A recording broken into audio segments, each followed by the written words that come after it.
Многу струја, а малку потрошувачка ги зголеми напоните во 400 киловолтната преносна мрежа, што доведе до испад на трансформаторите од 400 на 110 киловолти. Тоа според МЕПСО е причина што поголемиот дел од Македонија од 5 до 6,5 часот утринава остана без струја. На одредени места граѓаните немаа струја и после 7 часот. Во МЕПСО утринава соопштија дека екипите продолжуваат да работат на целосно нормализирање на стабилноста на електроенергетскиот систем.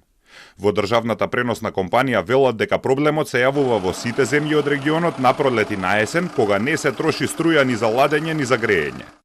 Станува збор за регионален и европски проблем со кој се соочуваат речиси сите преносни систем оператори поради нискиот транзит и конзум на електрична енергија во текот на ноќните часови и викендите во овој период од годината.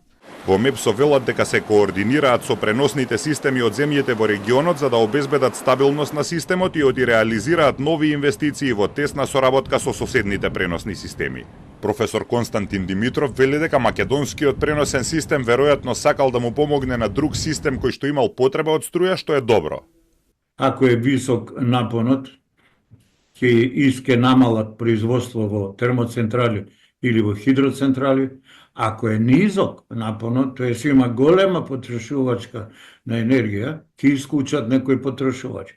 Сега и исклучени се потрошувачи, што е чудно, не може да биде заради висок напон, според мене, него има во мрежата големо оптоварување, претпоставувам заради голем пренос на енергија, дали од север кон југ или од југ кон север, мислам Бугарија, Србија кон Грција, или спротивно, тоест кон европскиот систем, за да се балансира е искористен и нашиот, да кажам, автопат.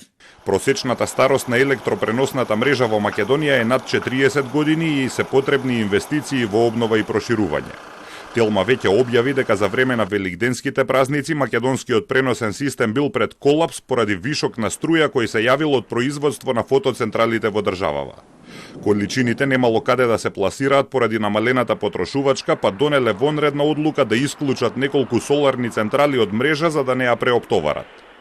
Во Македонија има 577 километри преносна мрежа на 400 киловолти, 5 трансформаторски станици од 400 на 110 киловолти и дополнителна преносна мрежа од 1600 километри на 110 киловолти.